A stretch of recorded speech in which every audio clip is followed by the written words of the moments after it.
Apakah pihak rumah sakit sudah mengirim jadwal operasi jantung, Bu? Mertuaku menarik napas panjang, lalu menjawab dengan wajah yang sinis. Sudah. Tapi kami memutuskan untuk memakai uang operasi 95 juta itu untuk pesta ulang tahun adikmu dan membeli mobil sebagai hadiah ulang tahunnya. Aku menatap ibu mertua, adik ipar, dan suami yang sedang makan malam. Lalu aku berkata, "Jadi, sepertinya kalian masih belum tahu siapa yang sebenarnya membutuhkan operasi itu." Seluruh ruangan tiba-tiba sunyi. Wajah mereka langsung memucat. "Jadi, siapa?" teriakan ibu mertuaku dengan suara bergetar. Mereka syok saat tahu. Sebelum ceritanya dimulai, silahkan tulis di kolom komentar dari daerah mana saja teman-teman yang menonton cerita ini. Jangan lupa like dan subscribe agar channel ini bisa semakin berkembang dan bisa mempersembahkan cerita yang lebih menarik lagi. Suasana di ruang makan kediaman keluarga besar Hasan malam itu tampak begitu hangat di permukaan. Layaknya sebuah keluarga harmonis yang sedang menikmati makan malam istimewa. Aroma masakan opor ayam dan sambal goreng hati yang dimasak oleh asisten rumah tangga menguar memenuhi ruangan, bercampur dengan wangi parfum mahal yang dipakai oleh Linda. Di tengah meja oval kayu jati itu, berbagai hidangan lezat tersaji rapi. Fahma duduk di sisi kiri suaminya, Hasan, yang tampak makan dengan lahap. Fahma mengenakan kerudung sederhananya, wajahnya tenang namun ada gurat kelelahan yang ia sembunyikan rapat-rapat di balik senyuman tipisnya. Ia hanya mengaduk-aduk nasi di piringnya tanpa benar-benar memakannya.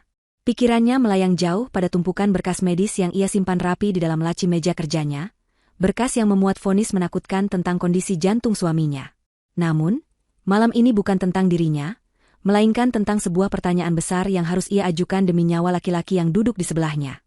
Di seberang meja, Ibu Mirna duduk dengan dagu terangkat tinggi, sebuah gestur yang selalu ia tunjukkan untuk menegaskan dominasinya di rumah ini. Wanita parubaya itu tampak sibuk memotong daging ayam di piringnya, sambil sesekali memberi instruksi pada pelayan untuk menuangkan air.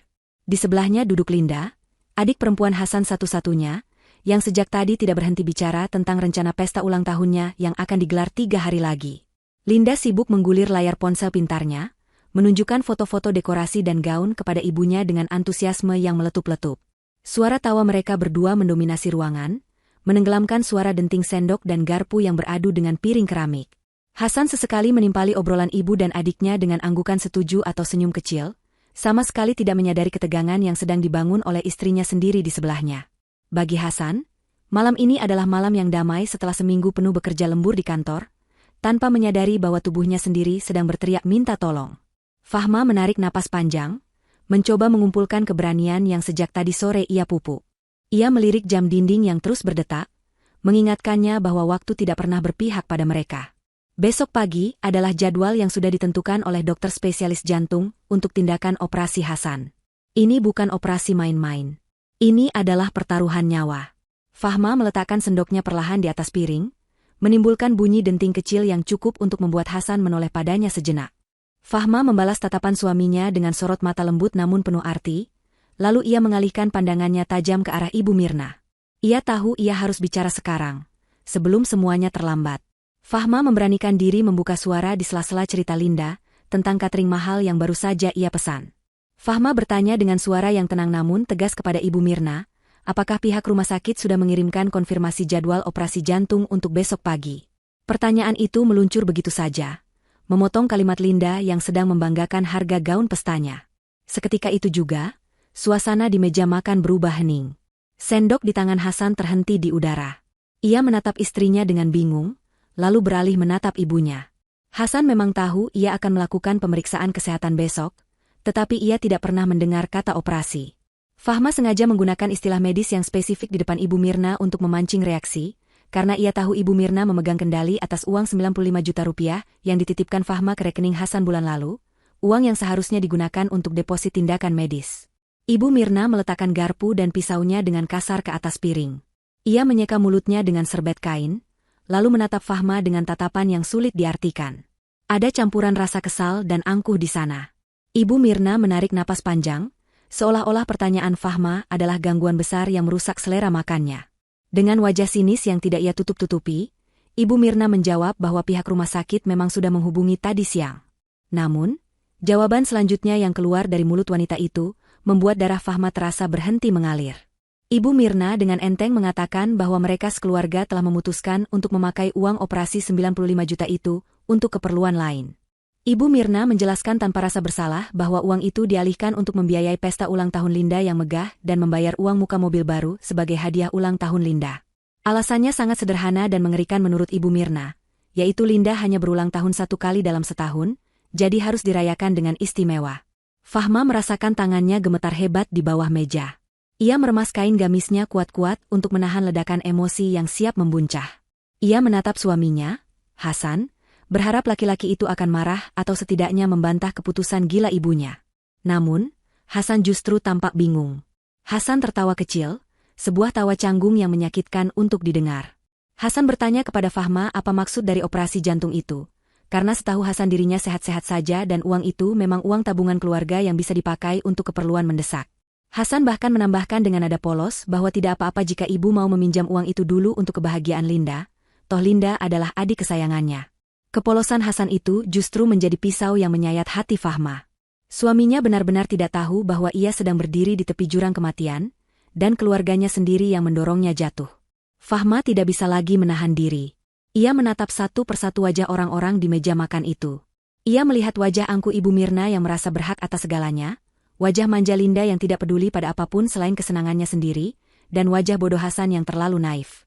Fahma mengambil sebuah amplop besar berwarna coklat, yang sejak tadi ia letakkan di kursi sebelahnya. Ia mengeluarkan lembaran hasil pemindaian MRI dan melemparkannya ke tengah meja, tepat di atas piring sajian ayam opor. Semua mata tertuju pada lembaran hitam putih yang menampilkan gambar organ dalam manusia itu. Fahma berkata dengan suara bergetar menahan amarah, menjelaskan bahwa sepertinya mereka semua masih belum tahu siapa yang sebenarnya membutuhkan operasi itu. Seluruh ruangan tiba-tiba menjadi sunyi senyap, bahkan suara detak jam dinding terdengar begitu nyaring. Wajah Ibu Mirna dan Linda langsung memucat saat melihat nama pasien yang tertera di pojok atas hasil röntgen tersebut. Ibu Mirna bertanya dengan suara bergetar, menanyakan siapa sebenarnya yang sakit. Fahma berdiri dari kursinya, menunjuk lurus ke arah Hasan. Fahma mengungkapkan fakta yang selama ini ia simpan rapat atas saran dokter. Ia menjelaskan bahwa jantung Hasan mengalami pembengkakan pembuluh darah aorta sebesar 8 cm. Itu adalah kondisi yang sangat fatal, seperti bom waktu yang bisa meledak kapan saja. Fahma menjelaskan bahwa dokter melarangnya memberitahu Hasan secara langsung agar Hasan tidak mengalami stres atau panik yang bisa memicu naiknya tekanan darah secara mendadak. Tekanan darah yang naik sedikit saja bisa membuat pembuluh darah itu pecah, dan jika itu terjadi, nyawa Hasan tidak akan tertolong. Fahma menekankan bahwa uang 95 juta itu bukan uang menganggur, melainkan uang nyawa Hasan yang harus disetorkan besok pagi agar operasi penyelamatan bisa dilakukan. Namun sekarang, uang penyelamat itu sudah berubah menjadi dekorasi pesta dan mobil baru. Hasan yang mendengar penjelasan istrinya itu terdiam kaku. Wajahnya yang tadinya bingung perlahan berubah menjadi pucat pasi. Ia menatap hasil röntgen di meja, lalu menatap ibunya, dan terakhir menatap Fahma. Informasi itu terlalu berat dan terlalu mendadak untuk dicerna oleh otaknya. Rasa takut yang luar biasa tiba-tiba menyergapnya. Ia menyadari bahwa rasa sesak dan lelah yang sering ia rasakan belakangan ini bukan sekadar masuk angin biasa seperti yang ia duga. Jantungnya berdegup kencang, memompa darah dengan panik akibat lonjakan adrenalin dari rasa syok. Dan itulah yang paling ditakutkan oleh dokter. Stres mendadak itu memicu reaksi fatal pada tubuhnya. Hasan tiba-tiba memegang dadanya dengan kedua tangan, matanya melotot menahan rasa sakit yang menusuk tajam. Mulutnya terbuka seolah ingin berteriak, tapi tidak ada suara yang keluar. Ibu Mirna dan Linda menjerit histeris saat melihat Hasan mulai kejang di kursinya. Tubuh Hasan menegang, wajahnya berubah merah padam lalu membiru dalam hitungan detik. Fahma langsung berlari menghampiri suaminya, menahan tubuh Hasan agar tidak jatuh membentur lantai keras. Ia berteriak meminta pelayan untuk memanggil ambulans segera. Kekacauan terjadi di ruang makan yang mewah itu. Piring-piring bergeser dan gelas tumpah saat Linda panik dan menyenggol meja. Hasan akhirnya ambruk ke lantai dalam pelukan Fahma, napasnya tersengal-sengal dan matanya mulai terbalik ke atas. Di tengah kepanikan itu, Fahma masih sempat menatap Ibu Mirna dengan tatapan dingin dan tajam. Sebuah tatapan yang menyeratkan bahwa semua ini adalah akibat dari keserakahan wanita tua itu. Ibu Mirna hanya bisa berdiri mematung dengan tangan menutup mulut, menyaksikan anak emas yang selalu ia banggakan kini sekarat di lantai ruang makan, tepat di depan matanya, karena uang pengobatannya telah ia curi demi gengsi. Suara sirine ambulans membelah kemacetan jalan raya kota yang padat malam itu. Di dalam kabin belakang ambulans yang sempit dan berguncang, Fahma menggenggam erat tangan Hasan yang kini terasa dingin dan lembab. Petugas medis sibuk memasangkan masker oksigen dan memantau monitor detak jantung yang berbunyi tidak beraturan. Fahma tidak henti-hentinya membisikkan doa dan kata-kata penguatan di telinga suaminya yang sudah tidak sadarkan diri. Air matanya akhirnya tumpah, bukan karena sedih, melainkan karena rasa marah yang bercampur dengan ketakutan. Ia melihat wajah suaminya yang pucat pasi, wajah laki-laki yang selama ini bekerja keras membanting tulang untuk memenuhi gaya hidup ibu dan adiknya, kini terbaring tak berdaya justru karena ulah orang-orang yang ia hidupi. Di mobil terpisah, Ibu Mirna dan Linda mengikuti ambulans dengan mobil pribadi, mobil lama mereka, karena mobil baru Linda belum diantar. Sesampainya di instalasi gawat darurat rumah sakit, Hasan langsung dilarikan ke ruang resusitasi. Para dokter dan perawat berlarian mendorong berangkar Hasan, meneriakkan istilah-istilah medis yang membuat suasana semakin mencekam. Fahma tertahan di depan pintu otomatis yang tertutup rapat, lampu indikator di atas pintu menyala merah menandakan tindakan sedang berlangsung. Bau obat-obatan dan karbol pembersih lantai menusuk hidung Fahma, membuatnya semakin mual. Tidak lama kemudian, seorang dokter spesialis jantung, Dr. Prasetyo, keluar dengan wajah tegang. Ia mengenali Fahma karena mereka sudah berkonsultasi sebelumnya. Dr. Prasetyo langsung menegur Fahma dengan nada tinggi, bertanya mengapa Hasan bisa sampai mengalami syok berat seperti ini padahal ia sudah mewanti-wanti agar pasien dijaga ketenangan pikirannya sebelum jadwal operasi. Fahma hanya bisa menunduk. Tidak mungkin ia menjelaskan drama keluarga memalukan itu di lorong rumah sakit yang ramai. Dr. Prasetyo tidak membuang waktu. Ia menjelaskan bahwa kondisi Hasan kini kritis. Pembuluh darah aortanya mengalami diseksi atau robekan kecil akibat lonjakan tekanan darah tadi. Operasi yang tadinya dijadwalkan besok pagi sebagai prosedur terencana, kini berubah status menjadi operasi Cito atau operasi darurat yang harus dilakukan saat ini juga, detik ini juga. Jika tidak segera dibedah dalam waktu 1 jam, pembuluh itu akan pecah total dan Hasan tidak akan selamat. Dr. Prasetyo meminta Fahma segera mengurus administrasi dan persetujuan tindakan di bagian kasir, agar tim bedah bisa segera menyiapkan ruang operasi. Masalah utamanya adalah biaya. Karena ini tindakan besar dan mendadak, serta melibatkan alat-alat canggih, rumah sakit mewajibkan deposit dana sebesar 70% dari total biaya di muka sebelum pasien masuk ke ruang operasi. Fahma bergegas menuju loket administrasi. Di sana, petugas administrasi menyerahkan rincian biaya yang harus dibayar. Angkanya sangat besar, namun setara dengan nyawa. Saat itulah Ibu Mirna dan Linda datang dengan napas terengah-engah. Mereka menghampiri Fahma di depan loket. Ibu Mirna langsung bertanya bagaimana keadaan Hasan dengan wajah panik yang dibuat-buat. Fahma tidak menjawab pertanyaan itu, melainkan langsung menyodorkan tagihan rumah sakit ke wajah Ibu Mirna. Fahma berkata dengan nada datar dan dingin, meminta Ibu Mirna untuk membayar deposit operasi itu sekarang juga jika ingin Hasan selamat. Fahma menuntut tanggung jawab mereka yang telah memakai uang 95 juta itu. Reaksi Ibu Mirna dan Linda sungguh di luar nalar manusia yang memiliki hati nurani.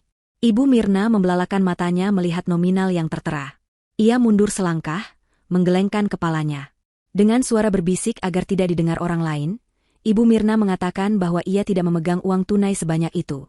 Uangnya sudah ditransfer ke wedding organizer untuk pesta Linda dan ke showroom mobil.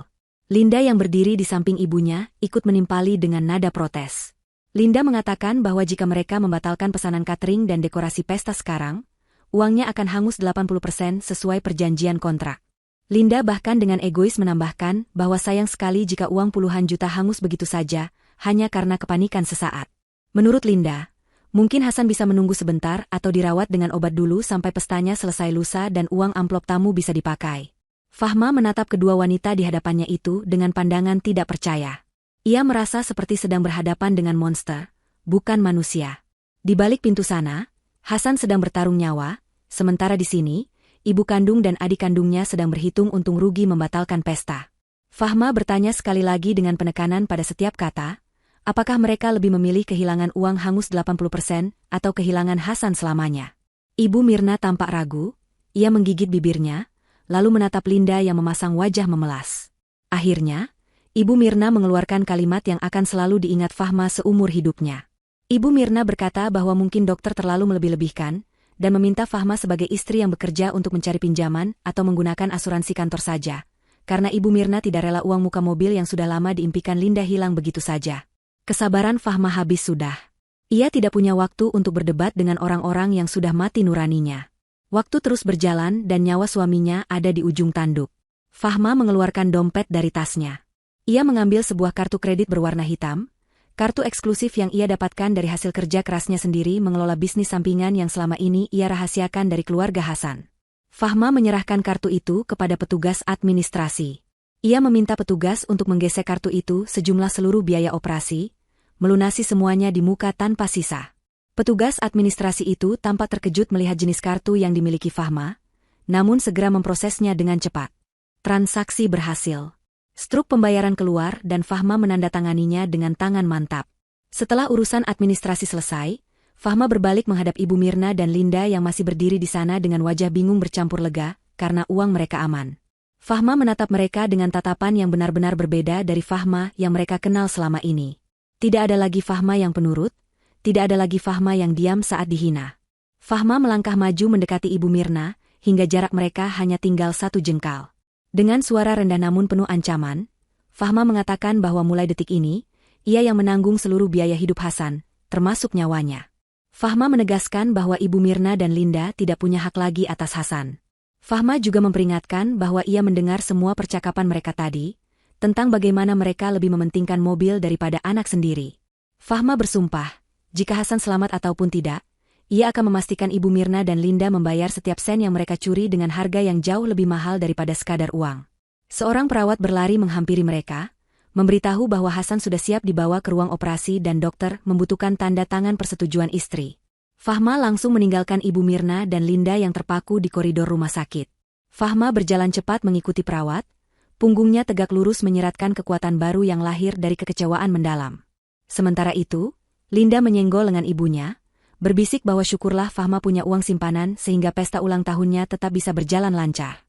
Ibu Mirna mengangguk setuju, merasa menang karena berhasil mempertahankan aset mereka, tanpa menyadari bahwa mereka baru saja kehilangan satu-satunya orang yang tulus peduli pada mereka.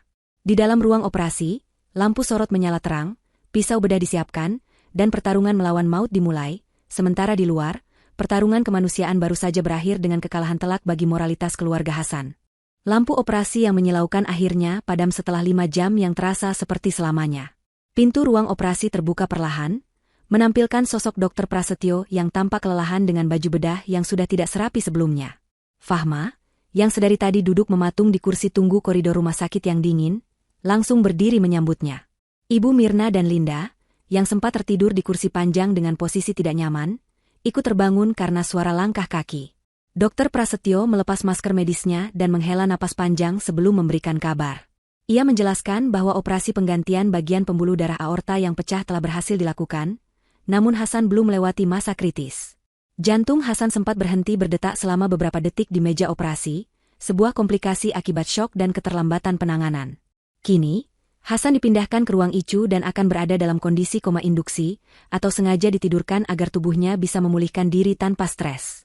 Dokter menegaskan bahwa 3 kali 24 jam ke depan adalah masa penentuan apakah Hasan akan bertahan hidup atau tidak. Mendengar penjelasan itu, Fahma merasa lututnya lemas, namun ada sedikit rasa syukur karena suaminya masih bernapas. Namun, reaksi berbeda justru ditunjukkan oleh Ibu Mirna dan Linda. Bukannya bertanya tentang detail perawatan atau memanjatkan doa syukur, kalimat pertama yang keluar dari mulut Ibu Mirna adalah keluhan tentang betapa lelahnya ia menunggu seharian di kursi keras rumah sakit itu. Ibu Mirna bahkan bertanya kepada dokter kapan Hasan akan sadar sepenuhnya, karena lusa adalah acara penting keluarga. Seolah-olah jadwal bangun dari koma bisa diatur seperti jadwal temu janji salon. Dokter Prasetyo menatap Ibu Mirna dengan tatapan tidak percaya, menggelengkan kepalanya pelan karena takjub dengan kurangnya empati seorang ibu, lalu pamit undur diri untuk mengurus pasien lain. Fahma hanya diam, merekam setiap detik keegoisan itu dalam ingatannya sebagai bahan bakar untuk langkah selanjutnya yang sudah ia susun rapi dalam benaknya. Setelah dokter pergi, Linda merengek kepada ibunya bahwa ia lapar dan ingin pulang untuk istirahat agar wajahnya tidak terlihat kusam saat pesta nanti. Ibu Mirna menyetujui ajakan itu dan menyuruh Fahma untuk tetap tinggal di rumah sakit menjaga Hasan. Dengan nada memerintah yang sudah biasa ia gunakan, Ibu Mirna berkata bahwa sudah kewajiban istri untuk mengurus suami yang sakit, sementara ia dan Linda harus mempersiapkan mental dan fisik untuk menyambut tamu-tamu penting lusa. Mereka bahkan tidak menawarkan untuk bergantian jaga, atau sekadar membelikan Fahma sebotol air minum. Tanpa rasa bersalah sedikitpun, kedua wanita itu melenggang pergi meninggalkan lorong ICU, suara sepatu hak tinggi Linda terdengar mengetuk lantai keramik semakin menjauh, meninggalkan Fahma sendirian dalam keheningan yang mencekam bersama suara mesin monitor detak jantung dari balik kaca. Fahma menatap punggung mertua dan adik iparnya yang menghilang di belokan lorong. Saat itulah, sisa-sisa rasa hormat dan kasih sayang yang mungkin pernah ia miliki untuk keluarga ini benar-benar lenyap tak berbekas. Ia sadar, selama ini ia telah membiarkan dirinya diinjak-injak dengan alasan berbakti. Ia membiarkan gajinya digerogoti, tabungannya dikuras, dan kini nyawa suaminya digadaikan demi sebuah gengsi semu. Fahma berjalan mendekati kaca besar ruang Icu. Di sana, ia melihat Hasan terbaring lemah dengan berbagai selang menempel di tubuhnya, dan sebuah ventilator membantu paru-parunya mengembang kempis. Fahma menempelkan telapak tangannya ke kaca yang dingin, membisikkan janji pada suaminya yang sedang tidur panjang itu. Ia berjanji akan menyelamatkan Hasan, namun dengan cara yang akan menghancurkan parasit-parasit yang selama ini menempel di punggung suaminya. Fahma memutuskan bahwa malam ini juga, ia akan memulai perang. Fahma tidak menunggu di rumah sakit seperti yang diperintahkan mertuanya. Ia memastikan perawat memiliki nomor telepon daruratnya, lalu ia memesan taksi online untuk pulang ke rumah. Sesampainya di rumah besar itu, suasana sepi menyambutnya. Ibu Mirna dan Linda tampaknya sudah tidur pulas di kamar mereka masing-masing. Mungkin kelelahan setelah drama di rumah sakit atau mungkin sedang bermimpi indah tentang pesta. Fahma melangkah masuk tanpa suara, seperti hantu di rumahnya sendiri. Ia tidak menuju ke dapur atau kamar tidur utama, melainkan langsung menuju ruang kerjanya. Di sana, ia mulai membuka brankas tersembunyi di balik lukisan dinding. Ia mengeluarkan semua dokumen penting, sertifikat rumah, BPKB kendaraan, buku tabungan, dan perhiasan emas murni yang merupakan mahar serta investasi pribadinya. Semua aset yang selama ini ia beli dengan uangnya sendiri namun, sering diakui sebagai harta keluarga oleh Ibu Mirna, kini ia amankan ke dalam koper. Gerakan Fahma cepat dan efisien. Ia masuk ke kamar tidur utama, mengambil pakaian-pakaian penting miliknya dan memasukkannya ke dalam koper besar. Ia tidak mengambil semuanya, hanya yang benar-benar ia butuhkan, meninggalkan kesan seolah-olah ia hanya pergi sebentar agar tidak menimbulkan kecurigaan jika besok pagi mereka mengecek kamarnya. Fahma juga mengambil laptop dan harddisk eksternal yang berisi data-data keuangan perusahaan rintisan miliknya. Selama ini, Hasan dan keluarganya hanya tahu Fahma bekerja sebagai staf administrasi biasa dengan gaji UMR. Padahal kenyataannya Fahma adalah pemilik saham mayoritas di sebuah perusahaan startup logistik yang sedang berkembang pesat. Fahma sengaja menyembunyikan kesuksesannya agar Hasan tidak merasa rendah diri, namun kebaikan itu justru dimanfaatkan. Malam ini, Fahma memutuskan untuk berhenti berpura-pura miskin dan berhenti menjadi pelindung finansial bagi mereka. Sebelum meninggalkan rumah, Fahma melakukan satu hal terakhir yang krusial. Ia membuka aplikasi perbankan di ponselnya. Selama ini, kartu kredit tambahan dan akses rekening operasional rumah tangga yang dipegang oleh Hasan dan sering disalahgunakan oleh Linda, semuanya terhubung dengan rekening utama Fahma. Dengan jari yang gemetar karena menahan amarah, bukan keraguan, Fahma menekan tombol blokir pada semua kartu tersebut. Ia juga memindahkan sisa saldo di rekening bersama ke rekening pribadinya yang tidak diketahui Hasan. Ia memutus aliran dana yang menjadi napas gaya hidup mewah Ibu Mirna dan Linda. Mulai detik ini, setiap gesekan kartu yang mereka lakukan akan ditolak. Fahma meletakkan ponselnya kembali ke saku, menarik pegangan kopernya, dan berjalan keluar dari rumah mewah yang ia beli dengan keringatnya sendiri itu. Ia tidak menoleh ke belakang lagi. Ia memesan kamar di sebuah hotel bintang 5 di pusat kota, tempat yang layak untuk menyusun strategi penghancuran selanjutnya. 2 hari kemudian, ballroom salah satu hotel termewah di kota itu tampak gemerlap oleh hiasan kristal dan bunga-bunga segar yang didatangkan langsung dari luar negeri. Ini adalah hari ulang tahun Linda. Suasana pesta begitu meriah, musik orkestra mengalun lembut mengiringi para tamu undangan yang datang dengan pakaian terbaik mereka. Ibu Mirna berdiri di dekat pintu masuk layaknya seorang ratu, menyambut para tamu dengan senyum lebar yang dipaksakan agar terlihat tulus. Ia mengenakan kebaya modern penuh payet yang harganya setara dengan biaya sewa kamar VIP rumah sakit selama seminggu. Di sampingnya, Linda tampak bersinar dengan gaun merah menyala, tertawa renyah setiap kali menerima ucapan selamat dan kado dari teman-teman sosialitanya. Tidak ada gura kesedihan sedikit pun di wajah mereka, seolah-olah tidak ada anggota keluarga yang sedang berjuang antara hidup dan mati di ruang Icu yang dingin dan sepi beberapa kilometer dari sana. Beberapa tamu yang merupakan kerabat jauh atau rekan kerja Hasan mulai bertanya-tanya tentang keberadaan Hasan. Biasanya, sebagai kakak yang baik, Hasan selalu menjadi orang tersibuk dalam acara adiknya. Ketika seorang tante bertanya di mana Hasan, Ibu Mirna dengan lancar berbohong tanpa berkedip. Ia mengatakan bahwa Hasan sedang ada perjalanan dinas mendadak keluar pulau untuk mengurus proyek besar dan tidak bisa pulang tepat waktu. Linda menimpali dengan nada manja, mengatakan bahwa kakaknya sudah mengirimkan hadiah mobil sebagai permintaan maaf, meskipun mobilnya belum sampai karena masalah pengiriman. Kebohongan itu meluncur begitu mulus, menutupi fakta busuk bahwa hadiah mobil itu adalah uang curian dari biaya operasi yang nyaris merenggut nyawa Hasan. Para tamu mengangguk percaya, memuji betapa sukses dan baiknya Hasan, tanpa tahu kebenarannya. Di tengah kemeriahan pesta, pintu utama ballroom terbuka lebar. Sosok Fahma melangkah masuk, membelah kerumunan tamu. Namun, penampilan Fahma malam itu sangat kontras dengan suasana pesta. Ia tidak mengenakan gaun pesta berwarna-warni, melainkan gamis hitam polos berbahan bludru yang menyapu lantai, dengan kerudung hitam sederhana namun elegan. Wajahnya dirias tipis, namun sorot matanya tajam dan dingin. Auranya begitu kuat hingga membuat beberapa tamu yang sedang mengobrol terdiam dan menoleh ke arahnya. Fahma berjalan dengan langkah pasti menuju panggung utama, mengabaikan tatapan bingung dari Ibu Mirna yang melihat kedatangannya. Ibu Mirna sempat panik dan mencoba memberi kode pada petugas keamanan untuk menahan Fahma, mengira menantunya itu akan membuat keributan norak meminta uang atau melabrak mereka. Namun, Fahma jauh lebih berkelas dari itu. Ia naik ke atas panggung tepat saat musik orkestra berhenti untuk jeda. Linda yang sedang bersiap meniup lilin di kue tart raksasa setinggi 1 meter terkejut, melihat kakak iparnya berdiri di samping MC. Fahma dengan tenang mengambil alih mikrofon dari tangan MC yang bingung. Suara denging mikrofon membuat seluruh ruangan hening seketika.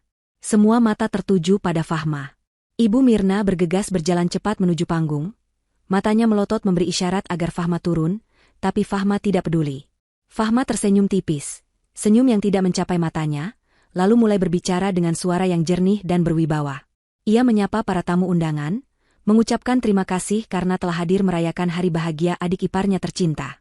Fahma melanjutkan pidatonya, mengatakan bahwa ia membawa hadiah yang sangat istimewa untuk Linda. Sebuah hadiah yang tidak bisa dibeli dengan uang, melainkan dibayar dengan nyawa. Kata-kata, nyawa, itu menggema di ruangan besar itu, menciptakan atmosfer yang tidak nyaman. Fahma memberi isyarat kepada operator teknis di belakang panggung.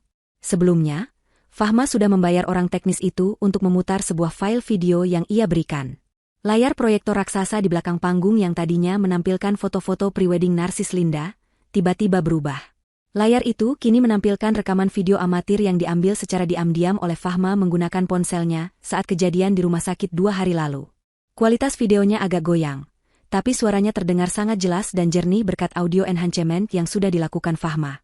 Di layar raksasa itu, terpampang wajah Ibu Mirna dan Linda secara close-up. Suara Ibu Mirna terdengar menggelegar memenuhi ballroom.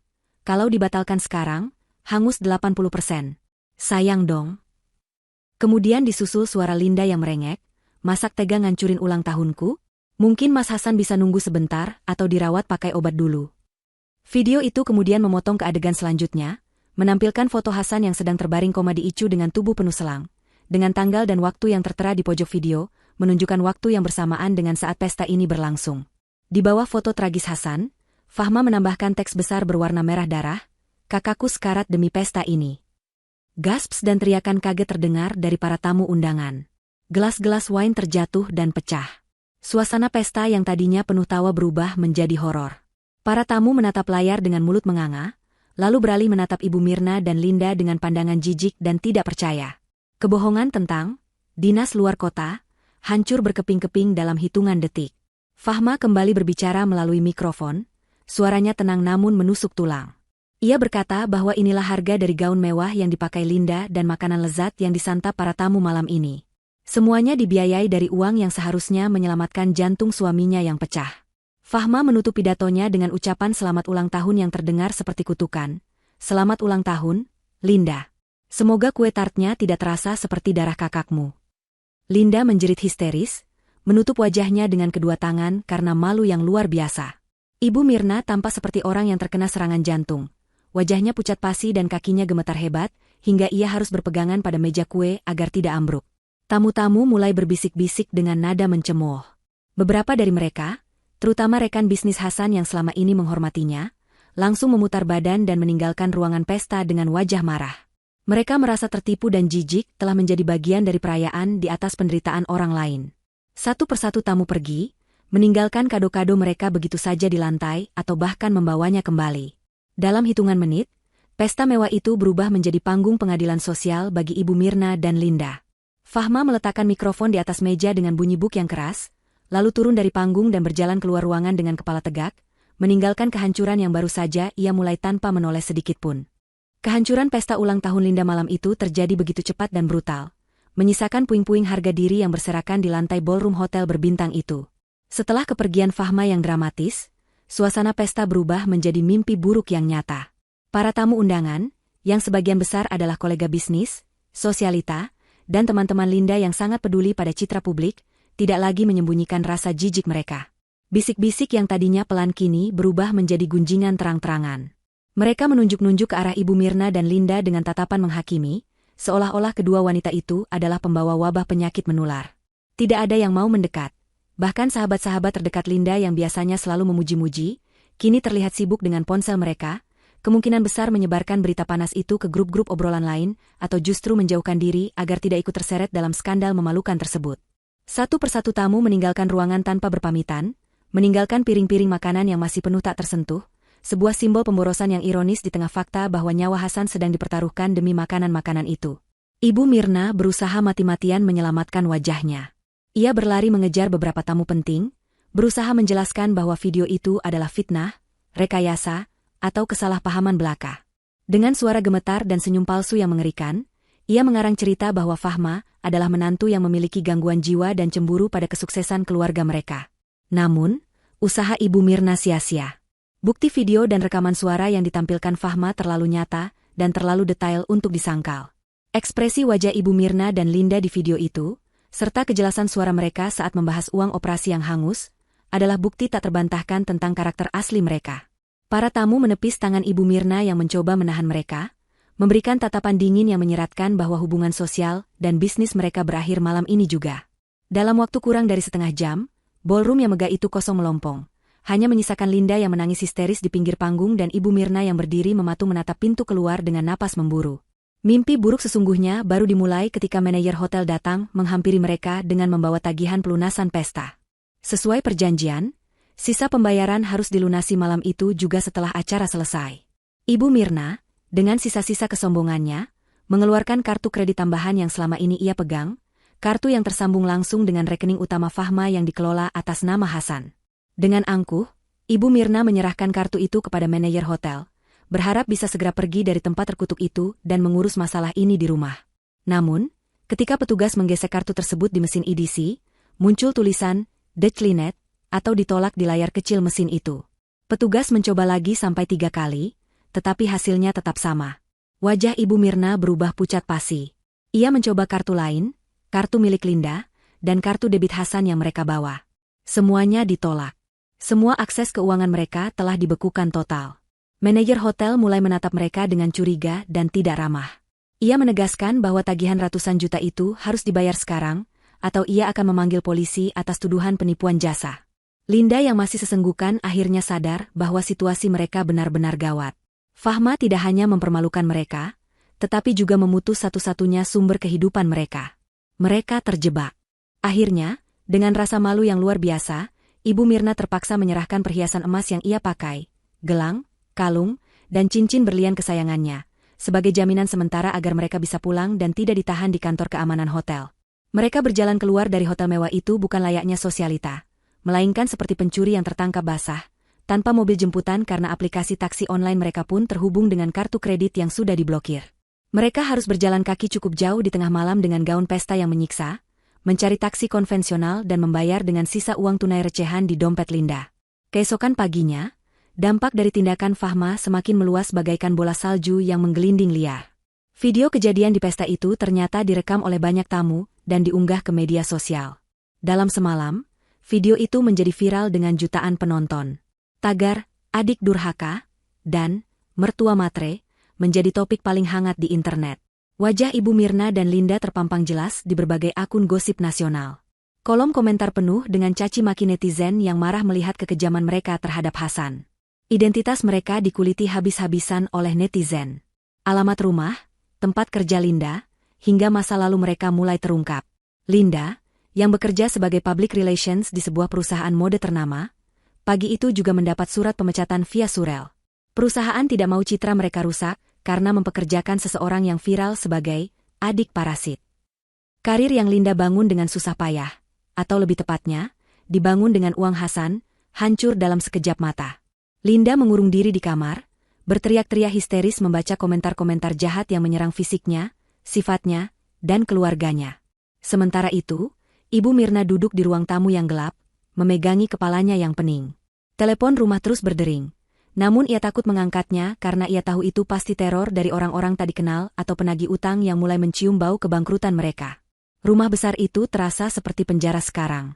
Tidak ada makanan di kulkas karena mereka belum belanja bulanan, dan tidak ada uang sepeser pun yang bisa ditarik dari ATM. Mereka benar-benar lumpuh. Ibu Mirna mulai menyadari bahwa selama ini mereka hidup di atas gelembung sabun yang rapuh, dan Fahma adalah jarum yang memecahkan gelembung itu. Namun, alih-alih introspeksi, hati Ibu Mirna justru semakin dipenuhi kebencian. Ia menyalahkan Fahma atas semua ini, menuduh Fahma sebagai wanita jahat yang tidak tahu berterima kasih, tanpa sedikitpun menyadari bahwa ialah yang memulai api ini dengan membakar nyawa anaknya sendiri. Di ruang icu yang hening dan berbau antiseptik, Hasan perlahan membuka matanya. Cahaya lampu neon di langit-langit terasa menyilaukan, menusuk retina matanya yang masih lemah. Kesadaran datang kepadanya secara perlahan, seperti kepingan puzzle yang disusun satu persatu. Hal pertama yang ia rasakan adalah rasa sakit yang luar biasa di bagian dadanya, seolah-olah ada batu besar yang menindih tulang rusuknya. Ia mencoba bergerak, tetapi tubuhnya terasa berat dan kaku. Ia menyadari ada selang yang masuk ke tenggorokannya, membuatnya tersedak dan ingin batuk tetapi tidak bisa. Seorang perawat yang berjaga melihat pergerakan Hasan dan segera menghampirinya. Dengan cekatan, perawat itu memeriksa tanda-tanda vital di monitor dan memanggil dokter untuk melakukan prosedur pelepasan ventilator, karena Hasan sudah menunjukkan tanda-tanda bisa bernapas mandiri. Setelah selang ventilator dilepas dan Hasan bisa bernapas lega meskipun dengan rasa perih di tenggorokan, ia mencoba berbicara dengan suara parau yang nyaris tak terdengar. Kata pertama yang ia ucapkan bukanlah keluhan sakit, melainkan panggilan untuk ibunya. "Ibu? Ibu di mana?" bisiknya lemah. Matanya liar mencari sosok wanita yang selama ini ia puja dan ia prioritaskan di atas segalanya. Ia berharap melihat wajah cemas ibunya atau senyum manja Linda di sisi tempat tidurnya, memberinya semangat seperti yang selalu ia bayangkan dalam skenario keluarga bahagia. Namun, ruangan itu kosong. Hanya ada perawat yang menatapnya dengan pandangan iba, pandangan yang membuat Hasan merasa tidak nyaman. Perawat itu memberitahu dengan hati-hati bahwa sejak ia masuk rumah sakit 4 hari yang lalu, tidak ada keluarga yang datang menjenguk atau menunggu di ruang tunggu, kecuali istrinya yang datang sebentar untuk mengurus administrasi namun tidak masuk ke ruangan. Hati Hasan mencelos mendengar itu. Ia mencoba berpikir positif. Mungkin ibu dan adiknya sibuk mengurus sesuatu yang penting, atau mungkin mereka tidak tega melihatnya dalam kondisi seperti ini. Namun, penyangkalan itu tidak bertahan lama ketika pintu ruang rawat terbuka dan Fahma melangkah masuk. Penampilan Fahma berbeda dari biasanya. Tidak ada senyum hangat menyambut suaminya yang baru lolos dari maut. Wajah Fahma datar, dingin, dan matanya menyiratkan ketegasan yang belum pernah Hasan lihat sebelumnya. Fahma berdiri di sisi tempat tidur, tidak memegang tangan Hasan, tidak mengusap kepalanya. Ia berdiri dengan jarak yang cukup jauh, seolah Hasan adalah orang asing yang memiliki penyakit menular. Hasan menatap istrinya dengan bingung, air mata mulai menggenang di pelupuk matanya karena rasa sakit fisik dan emosional yang bercampur aduk. "Dek, sakit," rintih Hasan, berharap mendapat sedikit belas kasih. Fahma tidak menjawab rintihan itu dengan kata-kata manis. Ia mengeluarkan sebuah tablet dari tasnya dan meletakkannya di meja dorong tepat di depan wajah Hasan. Tanpa banyak bicara, Fahma memutar video rekaman CCTV rumah sakit dan video pesta Linda yang viral itu. Hasan dipaksa menonton kenyataan pahit yang selama ini tertutup oleh cinta butanya. Ia melihat dengan mata kepalanya sendiri, bagaimana ibunya lebih memilih menyelamatkan uang muka mobil daripada nyawanya. Ia mendengar suara Linda yang meremehkan kondisi kritisnya. Ia melihat pesta meriah itu berlangsung tepat saat dadanya sedang dibelah di meja operasi.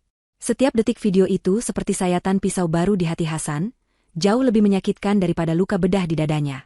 Air mata Hasan mengalir deras membasahi bantal, tubuhnya berguncang menahan isak tangis yang pilu. Setelah video selesai, Fahma mematikan tablet itu dan menatap Hasan lurus-lurus. "Kamu lihat sendiri, Mas?" tanya Fahma dengan suara tenang namun menusuk. "Selama ini kamu bekerja siang malam, lembur sampai sakit, menahan keinginanmu sendiri demi mereka. Kamu pikir kamu pahlawan bagi mereka? Tidak. Bagi ibumu dan adikmu, kamu hanyalah mesin ATM yang bernapas. Dan ketika mesin itu rusak, mereka lebih peduli pada uang yang ada di dalamnya daripada memperbaiki mesinnya." Kata-kata Fahma begitu brutal, menghantam benteng pertahanan psikologis Hasan hingga runtuh tak bersisa. Hasan tidak bisa membantah satu kata pun karena bukti di depannya sudah terlalu jelas. Ia merasa bodoh, merasa dikhianati, dan merasa sangat kesepian. Laki-laki yang selama ini merasa dirinya anak berbakti itu kini sadar bahwa ia hanyalah sapi perah yang siap disembelih kapan saja jika sudah tidak menghasilkan susu. Dengan suara bergetar hebat, Hasan mencoba meraih tangan Fahma, namun Fahma tidak menyambutnya. "Maafkan aku, Fahma, aku salah. Bawa aku pulang. Aku mau pulang sama kamu," Ishak Hasan memohon seperti anak kecil yang tersesat. Ia berharap Fahma, satu-satunya orang yang ternyata benar-benar peduli padanya, terbukti dengan Fahma yang membayar operasi itu, akan memaafkannya dan menerimanya kembali. Hasan berjanji dalam hati akan berubah, akan lebih tegas pada ibunya, akan memprioritaskan Fahma. Namun, harapan itu hancur ketika Fahma menggelengkan kepalanya perlahan. Tatapan Fahma bukan tatapan kemarahan, melainkan tatapan seseorang yang sudah selesai, seseorang yang sudah menutup buku dan tidak ingin membacanya lagi. "Pulang kemana, Mas?" tanya Fahma dingin. "Rumah itu bukan rumahmu lagi. Rumah itu milikku, dibeli dengan uang warisan ayahku yang selama ini kalian anggap uangmu. Dan aku tidak akan membawa orang asing ke rumahku." Hasan terbelalak kaget. Ia lupa, atau mungkin tidak pernah benar-benar peduli, tentang detail aset rumah tangga mereka karena ia terlalu sibuk memenuhi tuntutan ibunya. Fahma melanjutkan kalimatnya yang menjadi vonis terakhir bagi hubungan mereka. "Aku menyelamatkan nyawamu karena aku masih punya rasa kemanusiaan, Mas. Tapi rasa cintaku sebagai istri sudah mati tepat di saat kamu membiarkan ibumu menghinaku dan merampok uang operasimu sendiri di meja makan itu. Aku tidak bisa hidup dengan laki-laki yang tidak punya tulang punggung di hadapan keluarganya. Kamu selamat dari operasi jantung, Hasan, tapi kamu kehilangan istrimu." Fahma meletakkan berkas gugatan cerai di samping bantal Hasan. Amplop coklat itu terlihat begitu kontras dengan spray putih rumah sakit. "Tanda tangani ini setelah kamu pulih. Pengacaraku akan mengurus sisanya. Biaya rumah sakit sudah lunas sampai hari ini, selanjutnya kamu urus sendiri dengan keluargamu yang tercinta itu." Tanpa menunggu jawaban Hasan, Fahma berbalik badan dan berjalan menuju pintu keluar. Hasan berteriak memanggil nama Fahma dengan suara serak, mencoba bangun namun tertahan oleh rasa sakit di dadanya. Ia hanya bisa melihat punggung istrinya menjauh dan menghilang di balik pintu, meninggalkan Hasan sendirian di ruangan dingin itu. Kini ia benar-benar sendiri. Tidak ada ibu, tidak ada adik, dan sekarang, tidak ada istri. Kesunyian yang menyergapnya terasa begitu mencekam, lebih menakutkan daripada kematian yang baru saja ia hindari. Hasan menangis meraung-raung, sebuah tangisan penyesalan yang terlambat, sangat terlambat. Suasana di rumah mewah 2 lantai bercat putih gading itu terasa begitu mencekam, jauh berbeda dari hari-hari sebelumnya yang selalu dipenuhi gelak tawa kesombongan penghuninya. Ibu Mirna duduk termenung di sofa ruang tamu yang empuk, sofa impor Italia yang harganya puluhan juta rupiah, namun kini terasa seperti dudukan yang penuh duri. Perutnya berbunyi nyaring, sebuah suara memalukan yang menandakan ia belum makan makanan layak sejak kemarin malam. Kulkas 2 pintu di dapur kosong melompong, hanya menyisakan botol-botol air mineral dingin dan beberapa butir telur yang sudah kedaluarsa. Linda, yang biasanya tampil prima dengan riasan wajah sempurna, kini terlihat berantakan. Rambutnya kusut masai, matanya bengkak akibat menangis semalaman setelah membaca ribuan komentar hujatan di media sosialnya. Mereka berdua terkurung di dalam rumah besar ini layaknya tahanan. Mereka tidak berani keluar pagar karena takut bertemu tetangga yang sudah pasti sedang membicarakan keburukan mereka, dan mereka juga tidak bisa memesan makanan karena semua akses keuangan telah diblokir total oleh Fahma. Keheningan rumah itu pecah ketika telepon rumah berdering nyaring. Ibu Mirna tersentak kaget, jantungnya berdegup kencang. Ia ragu untuk mengangkatnya, takut jika itu adalah penagih utang atau wartawan yang ingin mengorek berita skandal keluarganya. Namun, dering telepon itu terus berbunyi tanpa henti, memaksanya untuk mengangkat gagang telepon dengan tangan gemetar. Suara di ujung sana terdengar lemah dan parau, suara yang sangat ia kenal. Itu adalah Hasan. Hasan menelepon dari telepon umum rumah sakit dengan sisa uang koin yang ia pinjam dari pasien sebelah. Tanpa basa-basi, Hasan memberitahu ibunya dengan nada putus asa bahwa Fahma telah mengajukan gugatan cerai dan meninggalkannya sendirian di rumah sakit tanpa uang sepeser pun. Hasan meminta ibunya untuk menjemputnya atau mengirimkan uang, karena ia sudah diperbolehkan pulang namun tertahan biaya obat jalan yang belum ditebus. Bukannya merasa sedih atau prihatin mendengar nasib anaknya yang baru saja lolos dari maut dan diceraikan istri, mata Ibu Mirna justru berbinar licik. Dalam logika bengkoknya, perceraian Hasan dan Fahma adalah kabar baik. Ia berpikir bahwa dengan perginya Fahma, Hasan akan kembali sepenuhnya menjadi miliknya. Gaji Hasan akan utuh masuk ke kantongnya tanpa ada istri yang mengatur-atur. Ibu Mirna dengan semangat berkata kepada Hasan agar tidak perlu khawatir soal Fahma. Ibu Mirna bahkan menyumpahi Fahma sebagai wanita pembawa sial dan menyuruh Hasan untuk segera pulang agar mereka bisa menyusun rencana baru. Ibu Mirna sangat yakin bahwa rumah mewah yang mereka tempati ini adalah harta gonogini yang pasti akan jatuh ke tangan Hasan sebagai kepala keluarga, atau setidaknya dibagi dua, yang artinya mereka masih punya aset miliaran rupiah untuk dijual atau digadaikan demi menyambung gaya hidup mereka. Namun, hayalan tingkat tinggi Ibu Mirna itu hancur berkeping-keping sore harinya.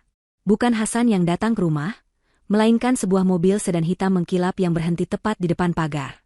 Dari dalam mobil itu keluar seorang pria parubaya berjas rapi dengan wajah kaku tanpa ekspresi, didampingi oleh dua orang staf yang membawa tumpukan berkas tebal. Pria itu adalah Pak Lukman, pengacara senior kepercayaan keluarga mendiang ayah Fahma. Ibu Mirna dan Linda mengintip dari balik tirai jendela dengan perasaan was-was. Mereka tidak melihat Fahma, hanya orang-orang asing yang terlihat mengintimidasi. Pak Lukman memencet bel rumah berkali-kali hingga akhirnya Linda dengan terpaksa membukakan pintu pagar, berharap mereka adalah orang suruhan Hasan yang membawakan uang. Pak Lukman tidak membuang waktu untuk basa-basi. Ia menolak tawaran Linda untuk duduk, dan langsung membuka tas kerjanya di meja teras. Ia mengeluarkan sebuah dokumen resmi bersampul biru tua dengan lambang Garuda emas di depannya. Itu adalah sertifikat hak milik rumah. Pak Lukman menjelaskan dengan suara bariton yang tegas dan jelas bahwa kedatangannya mewakili kliennya, Ibu Fahma, untuk memberikan somasi dan pemberitahuan pengosongan aset. Ibu Mirna yang mendengar itu langsung meradang. Wajahnya memerah pada menahan amarah.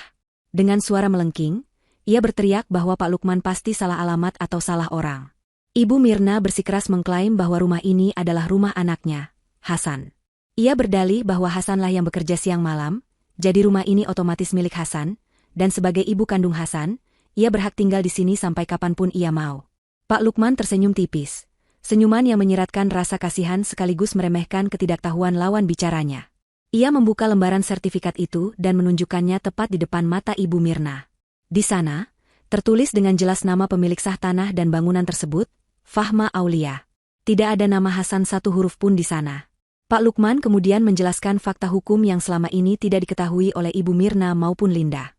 Rumah mewah ini dibeli tunai 5 tahun yang lalu, seminggu sebelum pernikahan Hasan dan Fahma, menggunakan uang warisan tunggal dari almarhum ayah Fahma. Secara hukum, ini adalah harta bawaan istri, bukan harta bersama atau harta gonogini. Hasan tidak memiliki hak sepeser pun atas rumah ini.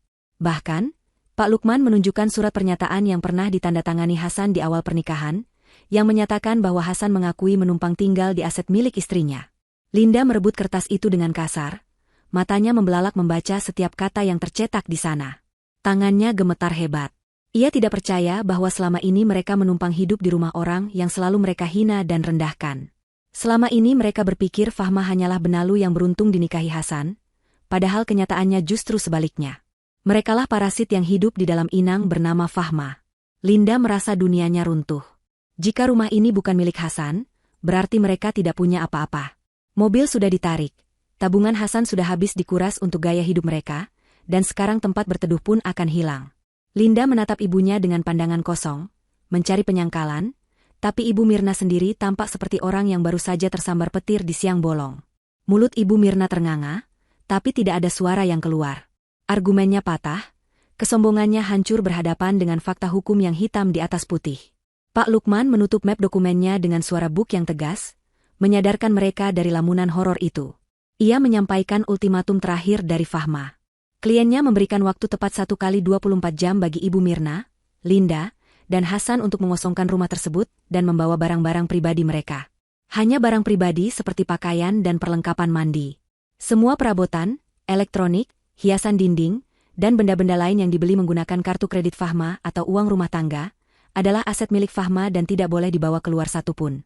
Pak Lukman menegaskan bahwa jika dalam waktu 24 jam rumah ini belum kosong, ia akan datang kembali membawa petugas kepolisian untuk melakukan pengosongan paksa atas dasar penyerobotan lahan orang lain. Ibu Mirna mencoba memohon, merendahkan harga dirinya yang tersisa. Ia menangis buaya, mengatakan bahwa ia sudah tua dan sakit-sakitan, tidak mungkin diusir begitu saja. Ia mencoba memanipulasi rasa iba Pak Lukman dengan membawa-bawa nama Tuhan dan moralitas. Namun, Pak Lukman adalah pengacara profesional yang sudah kenyang melihat drama keluarga. Ia hanya menjawab dingin bahwa moralitas seharusnya dipikirkan saat Ibu Mirna memutuskan untuk menggunakan uang operasi jantung anaknya demi sebuah pesta. Kalimat itu menampar Ibu Mirna lebih keras daripada tamparan fisik. Pak Lukman berbalik badan dan berjalan menuju mobilnya, meninggalkan dua wanita serakah itu dalam kepanikan yang luar biasa. Waktu terus berjalan, detik demi detik yang berlalu kini terasa seperti hitungan mundur menuju kiamat kecil bagi kehidupan nyaman mereka. Matahari mulai terbenam, menyisakan bayang-bayang panjang di dalam rumah yang sebentar lagi bukan lagi menjadi tempat mereka bernaung. Langit kota sore itu berwarna abu-abu pekat, awan mendung menggantung rendah seolah ikut merasakan ketegangan yang terjadi di kawasan perumahan elit tersebut. Batas waktu 24 jam yang diberikan oleh pengacara Fahma telah habis 10 menit yang lalu. Di dalam rumah, Ibu Mirna dan Linda masih bertahan. Mereka mengunci semua pintu dan jendela rapat-rapat, mematikan lampu agar terlihat seolah tidak ada orang, sebuah strategi kekanak-kanakan untuk menghindari kenyataan. Di ruang tengah, koper-koper berisi pakaian sudah menumpuk berantakan. Linda berusaha memasukkan koleksi tas-tas bermereknya ke dalam kardus besar, bersikeras untuk membawanya meskipun Pak Lukman sudah melarang. Bagi Linda, tas-tas itu adalah identitasnya, sisa-sisa kejayaannya yang tidak boleh dirampas. Ibu Mirna duduk di lantai sambil memeluk foto wisuda Hasan, menangis meratapi nasib sambil sesekali mengutuk Fahma dengan sumpah serapah yang kasar. Ketenangan semu itu berakhir ketika suara sirine mobil polisi terdengar mendekat dan berhenti tepat di depan rumah. Bunyi sirine itu memancing perhatian para tetangga yang memang sudah penasaran sejak berita viral tentang keluarga itu beredar. Satu persatu tetangga keluar dari rumah mereka, berdiri di balik pagar atau berkumpul di jalan, menonton drama yang akan terjadi layaknya sebuah pertunjukan gratis. Pak Lukman turun dari mobilnya, kali ini didampingi oleh 2 orang petugas kepolisian berseragam lengkap dan 4 orang petugas keamanan perumahan yang bertugas sebagai saksi dan tenaga angkut. Pak Lukman mengetuk pintu depan dengan keras, suaranya lantang meminta penghuni rumah untuk keluar secara sukarela. Tidak ada jawaban dari dalam. Hanya kesunyian yang mencekam. Karena tidak ada respon, Pak Lukman memberikan isyarat kepada petugas kepolisian.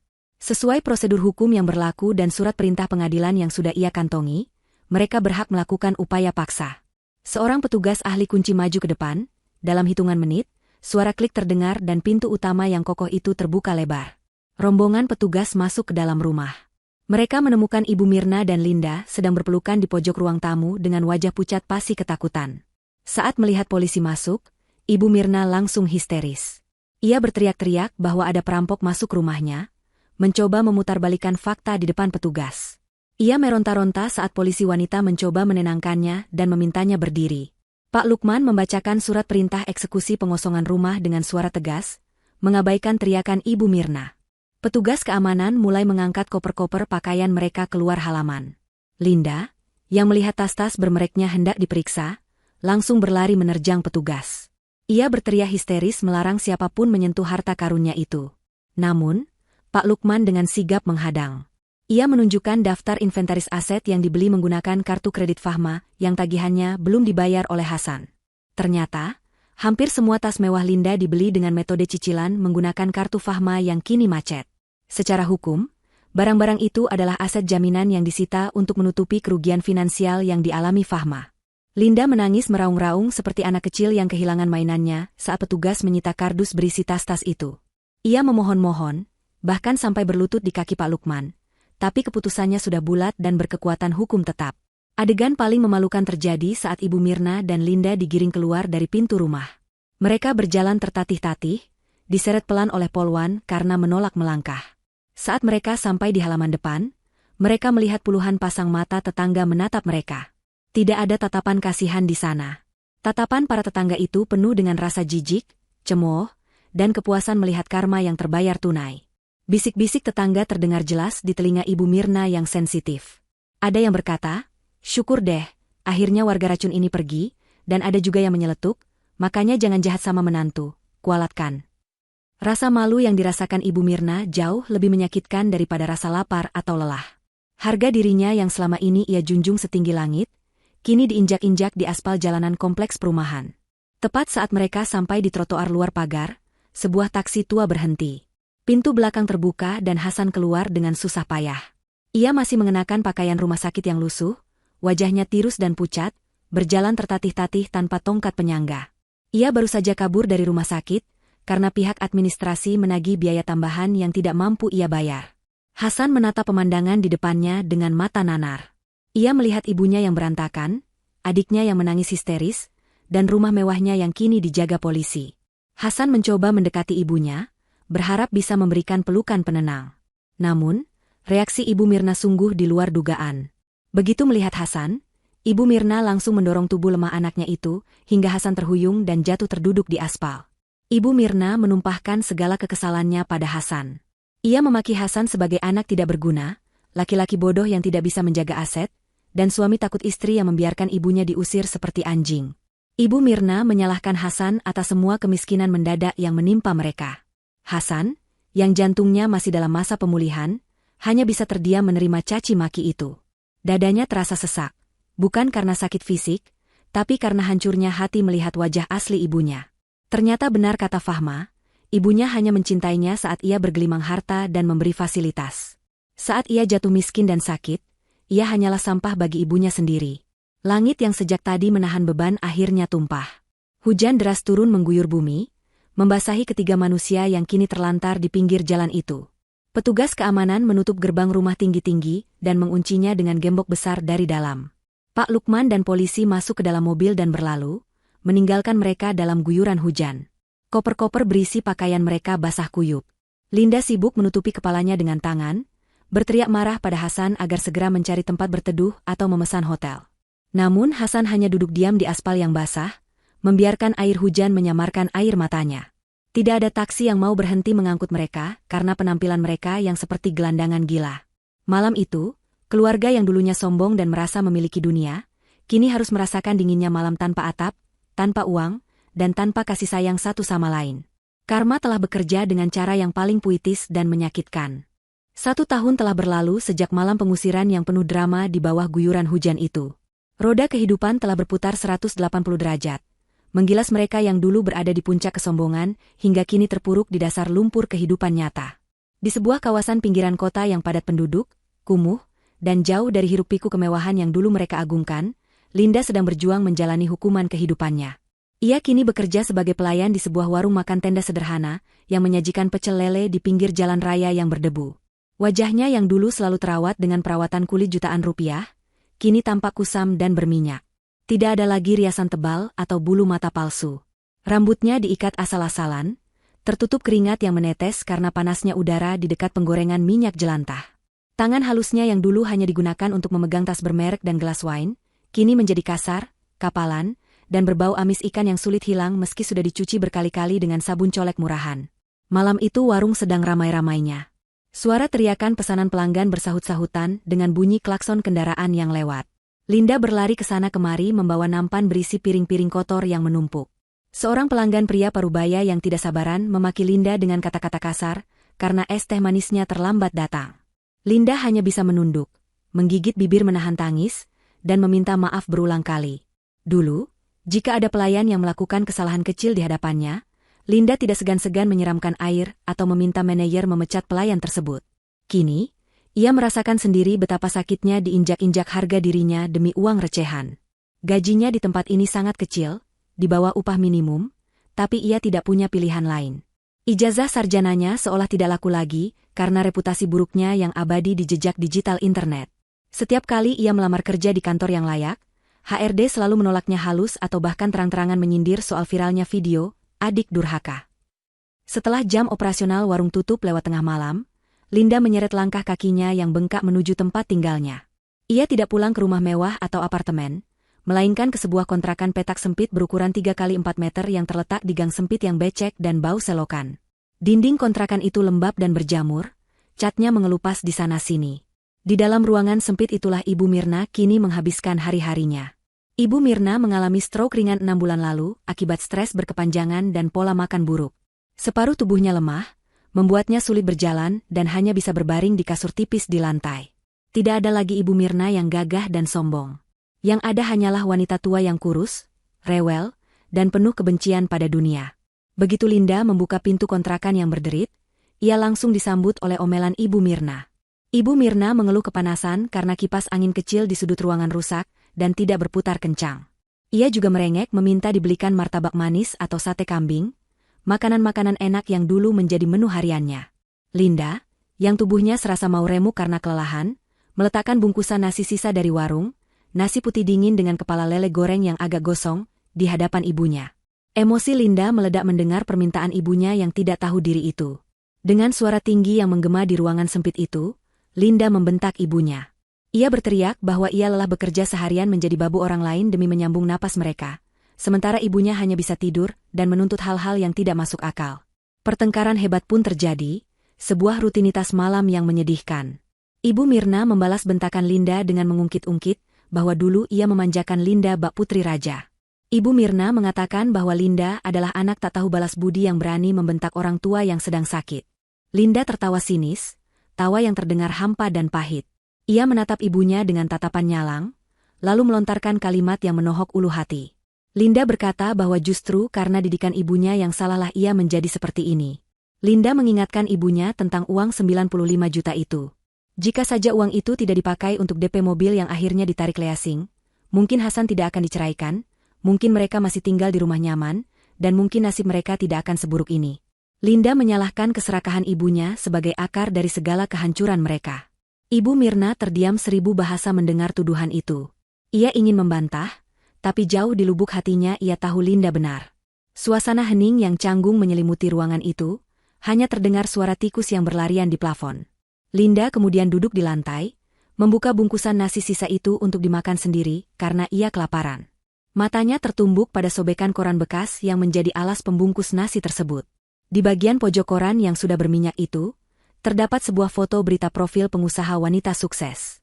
Jantung Linda seakan berhenti berdetak saat mengenali wajah wanita di foto itu. Itu adalah Fahma. Di foto itu, Fahma terlihat anggun dan bercahaya, mengenakan busana muslimah modern yang elegan, sedang memotong pita peresmian sebuah klinik kesehatan gratis. Judul berita itu berbunyi, "Bangkit dari keterpurukan, pengusaha Fahma Aulia resmikan yayasan jantung untuk kaum duafa." Di dalam artikel pendek itu tertulis bahwa Fahma kini telah menikah lagi dengan seorang dokter spesialis bedah ternama yang juga menjadi direktur rumah sakit. Linda membaca berita itu dengan tangan gemetar. Ia melihat betapa jauhnya jarak nasib mereka sekarang. Fahma, wanita yang dulu mereka rendahkan, hina, dan manfaatkan, kini terbang tinggi menembus awan kesuksesan, dihormati banyak orang, dan hidup bahagia dengan pasangan yang sepadan. Sementara mereka, yang dulu merasa di atas langit, kini terjerembab di dalam lumpur kemiskinan, memakan nasi sisa di atas koran yang memuat berita kesuksesan Fahma. Air mata Linda menetes jatuh ke atas nasi lelenya. Ia menangis sejadi-jadinya, bukan hanya karena nasibnya yang malang, tapi karena rasa penyesalan yang terlambat dan rasa iri yang membakar dada. Karma telah bekerja dengan presisi yang mengerikan, menempatkan mereka tepat di posisi yang pantas mereka dapatkan. Di bagian kota yang lain, di sebuah kamar kos pria yang sempit dan berantakan, Hasan duduk termenung di tepi tempat tidur besinya yang berkarat. Cahaya lampu bohlam 5 watt yang remang-remang menyinari wajahnya yang tampak jauh lebih tua dari usianya. Tubuh Hasan kurus kering, tulang pipinya menonjol, dan kulitnya pucat. Sejak operasi jantung setahun lalu, kondisi kesehatannya tidak pernah benar-benar pulih 100%. Tanpa perawatan pasca operasi yang memadai, tanpa nutrisi yang baik, dan yang paling parah, tanpa semangat hidup, jantung Hasan menjadi lemah. Ia tidak bisa melakukan pekerjaan berat lagi. Kini ia bekerja sebagai staf administrasi gudang di sebuah pabrik kecil di pinggiran kota dengan gaji pas-pasan yang sebagian besar habis untuk membeli obat jantung generik dan membayar sewa kamar kos. Hasan hidup sebatang kara. Setelah diusir oleh ibunya sendiri di pinggir jalan malam itu, hubungan mereka putus total. Ia sempat mencoba mengunjungi ibunya di kontrakan Linda beberapa kali. Namun setiap kali datang, ia hanya mendapat caci maki dari Ibu Mirna yang menyalahkannya atas kebangkrutan keluarga, atau mendapat tatapan sinis dari Linda yang menganggapnya beban tambahan. Akhirnya, Hasan memilih untuk menjauh, membawa luka batinnya sendiri. Malam ini, rasa kesepian menyerangnya lebih hebat dari biasanya. Hujan rintik-rintik di luar jendela membawanya pada kenangan masa lalu, masa di mana ia memiliki istri yang soleha, rumah yang hangat, dan makanan yang selalu tersaji di meja. Ia teringat betapa sabarnya Fahma dulu mengurus segala keperluannya, betapa Fahma selalu diam meski dihina ibunya, hanya demi menjaga perasaan Hasan. Hasan mengambil ponsel layar retaknya dari saku celana. Ia membuka aplikasi media sosial yang jarang ia buka, karena takut melihat dunia luar. Jari-jarinya gemetar mengetik nama akun Fahma di kolom pencarian. Akun itu tidak dikunci. Postingan terbaru Fahma muncul di layar paling atas. Itu adalah sebuah foto keluarga yang indah. Fahma sedang duduk di taman yang asri, Tersenyum lebar sambil memegang tangan seorang pria gagah berkacamata, suami barunya. Di pangkuan Fahma, ada seorang anak kecil perempuan cantik, anak sambung dari suami barunya yang tampak sangat menyayangi Fahma. Caption foto itu tertulis sederhana namun menyentuh. Rumah bukan tentang bangunan mewah, tapi tentang di mana hati dihargai dan dicintai. Alhamdulillah untuk babak baru yang penuh berkah. Hati Hasan hancur berkeping-keping melihat kebahagiaan itu. Ia sadar, seharusnya dialah pria yang ada di foto itu. Seharusnya dialah yang menikmati kesuksesan dan kehangatan cinta Fahma. Tapi kebodohannya sendiri yang menghancurkan segalanya. Ia memilih membela ego ibunya yang narsistik dan keinginan semu adiknya, mengorbankan wanita terbaik yang pernah hadir dalam hidupnya. Penyesalan itu terasa begitu fisik, membuat dadanya nyeri seolah jahitan operasinya terbuka kembali. Didorong oleh rasa rindu dan keputusasaan yang memuncak, Hasan memberanikan diri untuk melakukan hal bodoh. Ia menekan tombol panggilan telepon ke nomor lama Fahma, berharap nomor itu belum diganti. Terdengar nada sambung. 1 kali, 2 kali. Jantung Hasan berdegup kencang, keringat dingin mengucur di pelipisnya. Tiba-tiba, nada sambung berhenti dan terdengar suara wanita yang sangat ia kenal, namun nadanya terdengar asing. Halo? Siapa ini? Suara Fahma terdengar tenang, tegas, dan berwibawa. Tidak ada lagi nada ragu atau takut seperti Fahma yang dulu. Hasan tercekat. Lidahnya keluh. Ia butuh beberapa detik untuk mengumpulkan suara. Fahma, ini aku. Hasan, ucapnya lirih, suaranya pecah menahan tangis. Apa kabar, Dek? Aku cuma mau bilang selamat atas pernikahanmu. Aku kangen kamu, Fahma. Aku sakit, aku sendirian. Ada jeda hening yang panjang di ujung telepon. Hasan berharap Fahma akan luluh, mungkin bertanya tentang kesehatannya atau setidaknya menunjukkan sedikit simpati. Namun, harapan itu sia-sia. Suara Fahma selanjutnya terdengar dingin, sedingin es kutub, tanpa emosi sedikit pun. Maaf, Pak. Saya rasa Bapak salah sambung, jawab Fahma datar. Saya tidak mengenal laki-laki bernama Hasan yang tega menukar nyawanya sendiri demi sebuah mobil dan pesta. Suami saya sudah meninggal bagi saya tepat di hari dia membiarkan ibunya mencuri uang operasinya. Jangan pernah hubungi nomor ini lagi. Saya sudah bahagia,